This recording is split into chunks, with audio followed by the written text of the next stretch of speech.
మన పిల్లల భవిష్యత్తు కోసం వారికి బంగారు బాట వేయాలంటే సరైన స్థలం ఎంచుకోవాలి. మీ పెట్టుబడికి నమ్మకమైన వేదిక Sri Vasavi projects. Hello weavers, welcome back to our channel. ప్రస్తుతం మనతో పాటు ఉన్నారు 25 ఇయర్స్ నుంచి అమెరికాలో ఉంటున్నటువంటి ఎంఎన్స్ ఎగ్జిక్యూటివ్ వీరభద్రరావు గారు. సార్తో మాట్లాడండి. నమస్తే సార్. నమస్తే అమ్మ. సార్, వర్క్ వీసా లేకుండా అక్కడ గనక పని చేస్తే దేశ బహిష్కరణ. మనం ఇంతకుముందు వీడియోలో కూడా మాట్లాడుకున్నాం. పిల్లలకి ఇప్పటికే పాకెట్ మనీ లేక అక్కడ చాలా మంది ఇబ్బందులు పడుతున్నారు. ఈ రైడ్స్ ఇవన్నీ జరగడం చూసి డైరెక్ట్ కంపెనీసే వీళ్ళని తీసేయడం కూడా జరుగుతున్నాయి. సో ఒక్కసారి మన ఇండియన్స్ అక్కడ ఉన్నటువంటి పరిస్థితి, వాళ్ళు ఎలాంటి కష్టాలు పడుతున్నారు, మరి తెలిసి కూడా కొంతమంది అక్కడికి వెళ్ళడానికి ఇంకా ఉత్సాహంగా కూడా ఉన్నారు. మీరు సజెషన్స్ ఇస్తారా? అక్కడ ఉన్నటువంటి వాళ్ళ పరిస్థితి ఏంటి ఒక్కసారి సార్ దాని గురించి. సో యుఎస్లో ఏంటంటే లీగల్గా ఉన్న వాడికే ఫస్ట్ ఆఫ్ ఆల్ మీరు ఎంప్లాయబిలిటీ వెరిఫికేషన్ ఒకటి ఉంటుంది. Every employer, no matter who it is, మన ఫస్ట్ ఆఫర్ లెటర్ ఇచ్చిన తర్వాత మనం జాయిన్ అయ్యే ముందు కొన్ని బ్యాక్గ్రౌండ్ చెక్స్, అట్లానే నాకు ఎగ్జాక్ట్ నెంబర్ గుర్తులేదు, అది ఒక ఫామ్ ఫిలప్ చేసి ఇస్తాము. ఇస్తే దాన్ని వాళ్ళు వెరిఫై చేస్తారు. I don't remember exactly, I-694 something ఉంది. సో దాంట్లో ఏంటంటే మనము ఈ కంట్రీలో నేను ఈ వీసాలో ఉన్నాను, నేను that I'm employable. Green card అయితే గ్రీన్ కార్డు, సిటిజన్షిప్ అయితే సిటిజన్షిప్, లేదా లోకల్ H1 ఉంటే H1. One of those proofs you submit along with that. మనం బాస్ ఎవరైతే హైర్ చేస్తాడో వాడు దీన్ని వెరిఫై చేసి హెచ్ఆర్ లేకపోతే boss, they will verify and say yes, వాడు కింద సంతకం పెడతాడు. అప్పుడే మిమ్మల్ని లీగల్గా హైర్ చేస్తారు వాళ్ళు. సో ఒక కంట్రీ వైడ్ ఎంప్లాయ్మెంట్ వెరిఫికేషన్ ఒకటి ఉంటుంది, వాళ్ళకి మాత్రమే ఉద్యోగం ఇవ్వాలి. దాన్ని ఎవరైతే ఫాలో చేయరో వాళ్ళకి ఆబ్వియస్లీ పెనల్టీస్ ఉంటాయి, or some time it may go to the extent of seizing the business. So ఈ ఇండియన్ రెస్టారెంట్స్ కానీ, లేక పెట్రోల్ గ్యాస్ స్టేషన్స్ కానీ, లేక వేరే సూపర్ మార్కెట్స్ చోట మోటా బిజినెస్లు ఏవైతే ఉన్నాయో వాళ్ళే ఎంటర్టైన్ చేస్తారు. ఇప్పుడు పెద్ద వాల్మార్ట్ ఉంది, టార్గెట్ ఉంది, ఇలా కోల్స్ ఉన్నాయి, ఇలా పెద్ద పెద్ద చైన్స్ ఉన్నాయి కదా డిపార్ట్మెంటల్ స్టోర్స్, వాళ్ళు ఎవ్వరు వీళ్ళని హైర్ చేయరు. Because they are all bound by that government employability verification. E Verify అంటారు, అది that's the word I was looking, E Verify. So ఈ-వెరిఫైలో మీ సోషల్ సెక్యూరిటీ నెంబర్ వేస్తే ఆటోమేటిక్గా చెప్పేస్తుంది అది మీ స్టేటస్ ఏంటి అన్నది. సో వాడు హైర్ చేయడు. వాడు ఆ పెద్ద కంపెనీస్ ఎవ్వరు వీళ్ళని హైర్ చేయరు. సో మీరు కంపెనీలు తీసేస్తున్నారంటే ఈ కంపెనీలు ఎవరంటే ఈ చిన్న చిన్న స్ట్రీట్ కార్నర్ వెండర్స్ టైప్.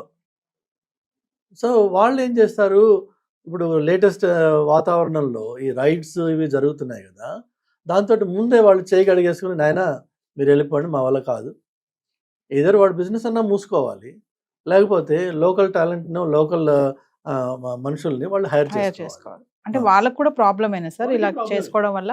వాళ్ళకి ప్రాబ్లం. ఇప్పుడు యాక్చువల్గా మాకు ఫ్లారిడా స్టేట్లో one of the biggest farming state అది. అక్కడ మీకు టొమాటోస్ కానీ, వెజిటబుల్స్ కానీ, లీఫీ వెజిటబుల్స్, అట్లనే ఫ్రూట్స్ అన్నీ good number of them come from Florida. అవి మాన్యువల్గా మనుషులు వంగి వాటిని చేతితోటి పికప్ చేయాలి. It's a very tedious, very painful job. మీరు ఎప్పుడైనా 10 మందికి కూర్చోబెట్టి కింద వడ్డిస్తే మీకు తెలుస్తుంది. 10 మందికే, 100 మందికి కాదు, 10 మందికి వడ్డించండి ఒకసారి ఒంగుని, మీకు తెలిసిపోతుంది ఎంత కష్టం అన్నది. వాళ్ళు 10 గంటల పాటు రోజుకి ఇలా వంగి ఫ్రూట్స్ పికప్ చేయడం కానీ, క్యాబేజ్ పికప్ చేయడం కానీ, లెటస్ పికప్ చేయడం కానీ చేస్తారు. ఈ రోజున ఈ రైడ్స్ వల్ల వాళ్ళు చాలా మంది హైడింగ్లోకి వెళ్ళిపోయారు, కొంతమందిని పట్టుకుని తీసుకెళ్ళిపోయారు. దానివల్ల ఆ ఫార్మర్స్కి హెవీ లాసెస్ వస్తున్నాయి. So the policy it self is hurting the local employers. So దానివల్ల లాభం పొందినవాడు ఎప్పుడు లేడు ఇప్పటి వరకు. అన్ఫార్చునేట్గా ఏంటంటే వాతావరణం అలా తయారైపోయింది ఇప్పుడు, దట్ వీళ్ళందరూ ఇల్లీగల్ ఇమిగ్రెంట్స్, వీళ్ళని తీసేయాలి, ఇక్కడ తీసేయాలి. వాళ్ళని తీసేస్తే జరిగే ఇంపాక్ట్ ఏదైతే ఉందో అది యాక్చువల్గా it's a sizeable one and it's going to penalise the local businesses. వాడికి పెనలైజ్ అయినప్పుడు ఏమవుతుంది, సప్లై చైన్ ఎఫెక్ట్ అవుతుంది. ఎస్ అందుకనే ఈ రోజున అమెరికాలో ఎగ్స్ దొరకట్లేదు. ఒకవేళ దొరికితే జస్ట్ 2 నెలల క్రితం ఉన్న ప్రైస్కి ఈ రోజున 5 times ఎక్కువ ఉంది. ఓకే ఫస్ట్ ఆఫ్ ఆల్ అది దొరకట్లేదు, Hmm. Eggs are not available. Eggs కోసం కొట్టుకు వస్తున్నారు షాప్స్లో. ఒకవేళ వస్తే అది 5 రెట్లు ఎక్కువ ఉంది ప్రైస్. దేనివల్ల? ఈ మనుషులు లేకపోవడం. మనుషులు లేకపోవడం వల్ల వర్క్ చేయడానికి లేరు. ఎందుకంటే ఆ పౌల్ట్రీస్ కానీ ఆ Yes. మీట్ షాప్స్ కానీ అని పెద్ద పెద్ద ఉంటాయి. పౌల్ట్రీ అంటే చిన్న చిన్నగా ఉంటుంది, సమ్ థౌజండ్స్ ఆఫ్ ఏకర్స్లో ఉంటాడు వాడు, మీట్స్ అంతే. సో అందులో ఎవ్రీబడి నోస్, జగమెరిగిన సత్యం అది. ఇల్లీగల్ ఇమిగ్రెంట్స్ అందులో వర్క్ చేస్తారు. అందులో పడే కష్టం లోకల్ వాడు పడలేడు. పడలేడు. అయినా వాళ్ళని తీసేస్తామని, వాళ్ళు రైట్ చేస్తామని వాళ్ళు తీసేస్తుంటే హర్ట్ అయ్యేది ఎవరంటే local economy, local economy. Yes local farmers. Work చేయడానికి మనుషులు లేరు అక్కడ, Ah. సప్లై చేయడానికి లేరు. కానీ ఈ లోకల్ ఫార్మర్స్ పెనల్టీస్ ఫేస్ చేయలేరు కదా. ఎస్ అందుకని వాళ్ళు కూడా ఆ వాలంటరీగా చెప్తారు, ఎవరి నాయన రేపటి నుంచి రాకంటారా మీరు. సేమ్ థింగ్ మన ఇండియన్ రెస్టారెంట్స్ కానీ, చైన్స్ కానీ, చిన్న షాప్స్ కానీ, వీళ్ళు కూడా ఈ స్టూడెంట్స్కి చెప్తున్నారు, "అరే బాబు వాతావరణం బాగాలేదు, I can't hire you, if necessary I close the shop, yes లేకపోతే నేను ఒక్కడిని చేసుకోగలిగితే చేసుకుంటా, అని మీరు రేపటి నుంచి రాకండి ఇంకా." దానివల్ల ఏమవుతుంది మీకు, ఓకే ఎకానమీ, బిజినెస్, ఫార్మర్స్ ఇవి ఎఫెక్ట్ అవుతున్నాయి. అది ఒక సైడ్, అది maybe we don't care about it. కానీ మీకు స్టూడెంట్స్కి నిన్నటి వరకు ఏదో కొంత ఎక్స్ట్రా డబ్బులు సంపాదించుకుంటున్నా నేను, నాన్న నువ్వు నాకు పంపించక్కర్లేదు అన్న పిల్లాడు all of a sudden now they are calling their parent. Pocket money cut అయిపోయింది. అది పాకెట్ మనీయే కాదు యాక్చువల్గా, మీకు చూస్తే ఫీజులు దాంతోటే కట్టారు, పాకెట్ మనీ, వాళ్ళ ఎక్స్పెన్సెస్. అంటే మళ్ళీ కంటిన్యూస్గా ఇండియా నుంచి పేరెంట్స్ డబ్బులు పంపించాల్సిన అవసరం లేకుండా అక్కడ మేనేజ్ చేసుకునే వాళ్ళు అని ఆ సిచ్యువేషన్ మారిపోయింది.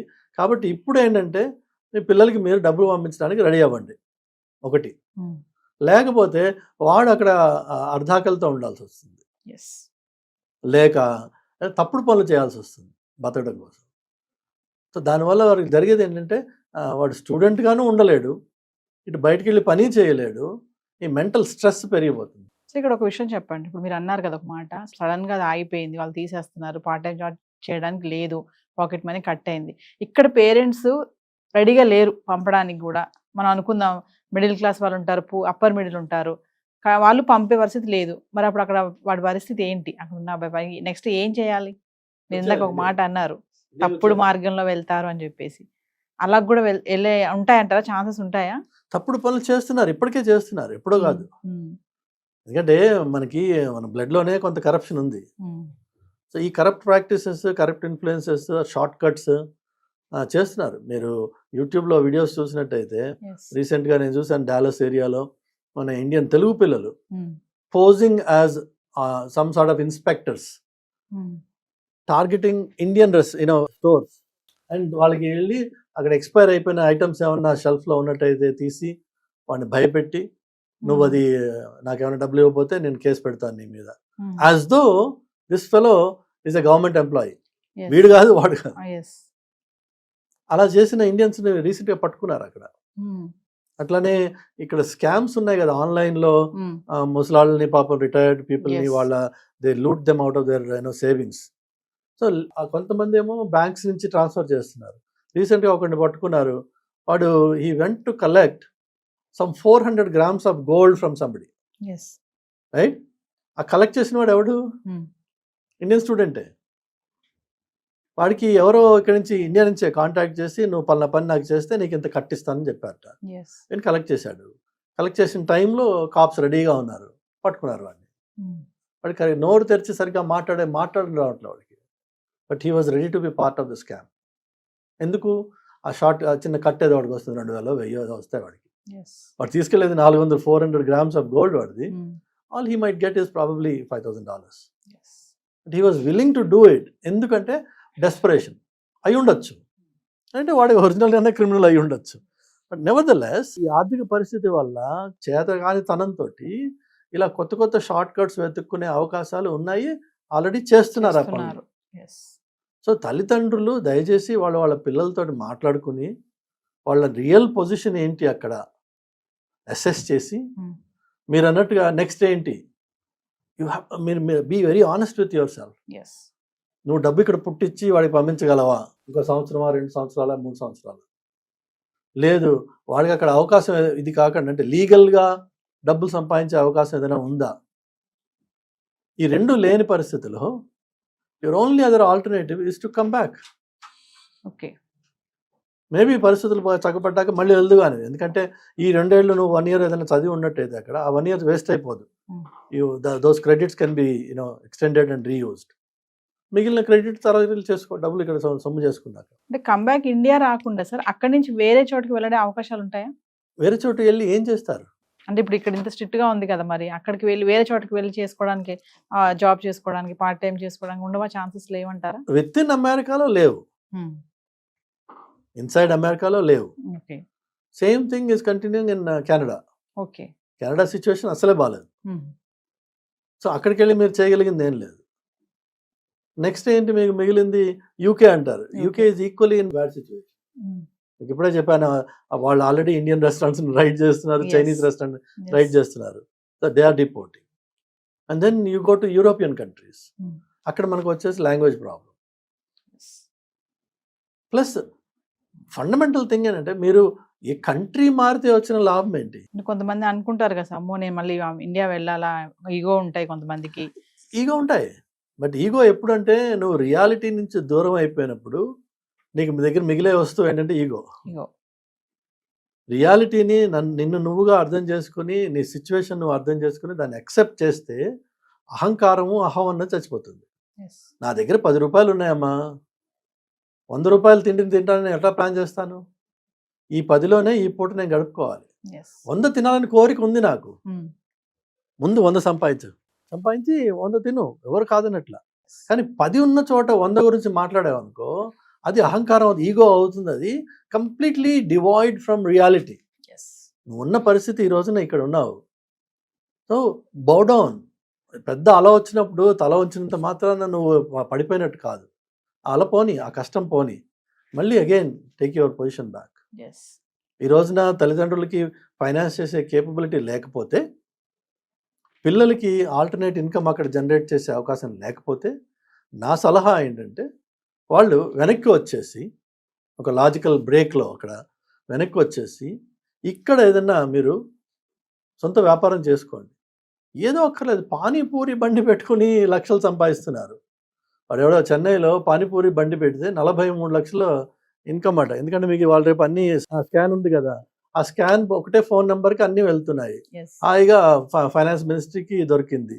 40 lakhs 1 yearలో ఇన్కమ్ వచ్చింది. వాడికి ట్యాక్స్ వచ్చింది. ఐ థింక్ 40 lakhs వాడిది ట్యాక్స్ బిల్ అనుకుంటా, సంథింగ్ లైక్ దాట్. అంత సంపాదన ఇక్కడుంది, అక్కడ పోయి ఏం చేస్తావు? కానీ మనం ఏంటంటే అహంకారం, నేనెవరో తెలుసా. ఏంటి నేనెవరో తెలుసా? నీ వాస్తవాన్ని నువ్వు ఒకసారి అక్సెప్ట్ చేస్తే, నేనా పానీపూరి ఏంటి నువ్వు ఏం చేసావు అని చెప్పి. లేదంటే తల్లిదండ్రులు అంటారు, మా పిల్లలు అలాంటి పనులు చేయరండి. పని చేయకు, వేరే ఇంకోటి చూడు, ఆల్టర్నేటివ్ 1,00,000 పద్ధతులు ఉన్నాయి. పానీపూరి బండి అనే కాదు, 1,00,000 పద్ధతులు ఉన్నాయి. బట్ నీకేంటంటే ముందు ఈ అహంకారం ఒకటి, ఒక ఫాల్స్ ఈగో, ప్లస్ మనకేంటంటే ఈ దూరపు చూపులు ఉన్నాయి కదా, అరే వాడు పోయాడు వీడు పోయాడు నేను కూడా పోవాలి. లేదంటే తల్లిదండ్రుల ప్రెషర్, అలా వాళ్ళ పిల్లలందరూ వెళ్ళారు, మా వాడు మాత్రం ఇక్కడే ఉన్నాడు. ఇంకా ఇలా కాకుండా మీరు ఫ్యాక్ట్స్ ఆఫ్ ద గ్రౌండ్, మీ సొంత కెపాసిటీ కేపబిలిటీని అసెస్ చేసుకుని దయచేసి ఆ పిల్లల్ని నరక కూపంలో వదిలిపెట్టద్దు. వాడు చెప్పుకోలేక ఏడుస్తూ ఉండొచ్చు ఒక్కో సిచ్యువేషన్లో. వాళ్ళకి హెల్ప్ కావాలి, ఇప్పుడు పర్టికులర్లీ ఈ టైంలో వాళ్ళకి హెల్ప్ కావాలి. పేరెంట్స్ వాళ్ళ వెనుక సపోర్ట్ చేసి నిలబడాలి. లేకపోతే మనం పేరెంటింగ్ ఏంటి? పోతే పోయింది, నా కొడుకు బాగున్నాడు, నా కూతురు బాగుంది, ఫస్ట్ తీసుకొచ్చాయి. వాళ్ళు 1 year అక్కడ చదువుకున్నారా, ఇంకొకటి 1 or 2 years ఇక్కడ బ్రేక్ తీసుకుని మళ్ళీ వెళ్ళి మిగిలిన 1 year కంప్లీట్ చేయి. అందులో అది ఏం తప్పేం లేదు. You can always take a sabbatical. And most American students, మీకు తెలుసో తెలీదో, హై స్కూల్ అయిపోయాక 12 years చదువుకున్నాక they take a break for a year or 2. Then వాడు అండర్ గ్రాడ్యుయేట్కి వెళ్తాడు. వాడు కానీ మన వాళ్ళు అంత ప్రాక్టికల్గా ఆలోచించారు కదా, అమ్మో 1 year వేస్ట్ అయిపోయింది, అసలు లైఫ్ పోయింది ఇక్కడతో, నువ్వు ఎందుకు 1 year వేస్ట్ చేసావు అని అంటారు. మనకేంటంటే అంతా మోస, మనదంతా ఫ్యాక్టరీ చైన్ లాగా పుట్టగానే మూడేళ్ళు రాగానే వాడు కిండర్ గార్డెన్లోనో ప్రీ వేయాలి. కేజీలోనో పడేయాలి. వాడు అందులో నుంచి కొట్టుకుంటూ వస్తాడు. వాడికి ఏమీ తెలియదు, ఏ ప్రపంచం తెలియదు వాడికి. చివరికి డిగ్రీ అయిపోతుంది. Degree అప్పటికి డిగ్రీల తర్వాత కూడా ఏ ప్రపంచం తెలియని తెలియదు. పిల్లలే మన వాళ్ళు. ఎస్ ఉన్నట్టుండి లక్ బాగుంటే ఏదో ఉద్యోగం వస్తుంది. ఉద్యోగం వచ్చిన 6 నెలలకి వీడికి అర్జెంట్గా పెళ్లి చేశారు. ఎందుకంటే మా కొడుకు సెటిల్ అయిపోయాడు. సెటిల్ అయిపోయింది. ఏమీ తెలియని తల్లిదండ్రి ఛత్రఛాయల్లో పెరిగిన పిల్లలు yes all of a sudden they become parents for another kid. అప్పుడు స్టార్ట్ అవుతుంది. ఏం స్టార్ట్ అవుతుంది, వాడికి ఏం తెలుసు ఏం చెప్పి? తెలియదు. అదే సార్ అయోమయం అంతా. అందుకనే మనకి జనరేషన్ తర్వాత జనరేషన్ ఎస్ వీక్ అయిపోతున్నాం మనం. ఎస్ ఎందుకంటే ఎలాంటి ప్రాపంచికమైన అనుభవం లేని పిల్లలు ఉన్నట్టుండి తల్లిదండ్రులు అవుతున్నారు. ఎస్ వాళ్ళిద్దరి మధ్యలోనే ముందు అవగాహన కుదరడం లేదు. ఈ కుదిరే లోపే ఒకడు పుట్టేసే. ఎస్ ఇప్పుడు వీడికి ఏం నేర్పుతావు నువ్వు? వాడు ఏడిస్తే ఏం నేర్పుతావు? మా చిన్నప్పుడు అమ్మమ్మలు నాన్నమ్మలు కూర్చోబెట్టి నీతి కథలు చెప్పేవాడు. ఇప్పుడు వీళ్ళకి ఏంటి, ఒక ఫోన్ ఇచ్చేస్తే వాడు ఏదో గేమ్ ఆడుతున్నాడు. వాడు ఎవరి పని వాళ్ళు చేసుకుంటున్నారు. సో ఇలా ఏంటంటే దట్స్ డైవర్షన్. కానీ ఇదేంటంటే మనకి అంతా ఒక మూసలాగా చేసేసుకునే Yes. లైఫ్ని ఇదే పద్ధతి, ఇదే కరెక్ట్ కాదు. కొన్ని వెస్ట్రన్ వరల్డ్ నుంచి చూసి నేర్చుకోవాలి మనం. అమెరికాలో హై స్కూల్కి వెళ్ళే పిల్లలు సమ్మర్లో ఇల్లు షిఫ్ట్ చేసే వాళ్ళకి వెళ్ళి వీళ్ళు హెల్ప్ చేస్తారు. పెద్ద పెద్ద వస్తువులు మోసి తీసుకురావడానికి ట్రక్లో లోడ్ చేసి మళ్ళీ ఇక్కడ అన్లోడ్ అక్కడ లోడ్ 2 చేస్తారు వాళ్ళు. హై స్కూల్ పిల్లలు. ఎందుకంటే వాళ్ళు బాధ్యత నేర్చుకుంటారు. Yes. రూపాయికి విలువ ఏంటనేది వాళ్ళు నేర్చుకుంటారు. అలా చాలా మటుకు పేరెంట్స్, నీకు ఫోన్ కావాలా, okay go make money, go do this job or do that thing, some work, yes but you need to learn the value of rupee, value of a dollar.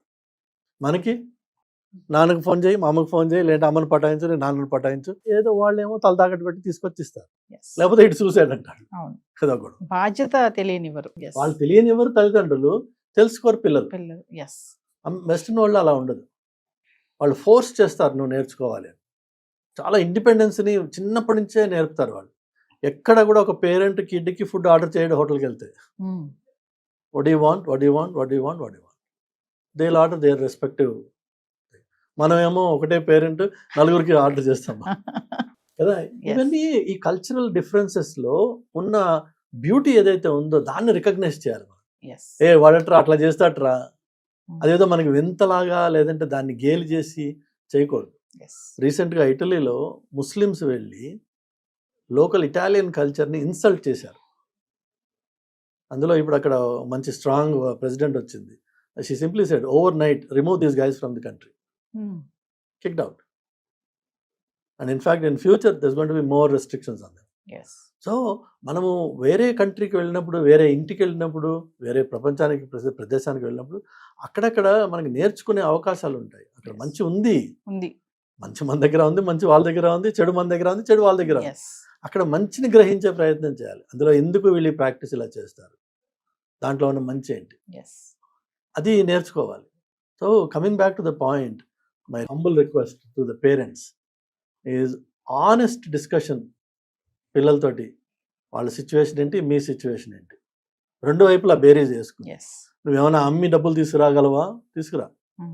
వాడేమైనా చేసి తీసుకురాగలదా, ఓకే. ఇవి రెండు నీ వల్ల కావట్లేదు, వాడిని అక్కడ త్రిశంకు సగంలో వదిలేయకుండా దయచేసి వాడిని తీసుకొచ్చేయండి.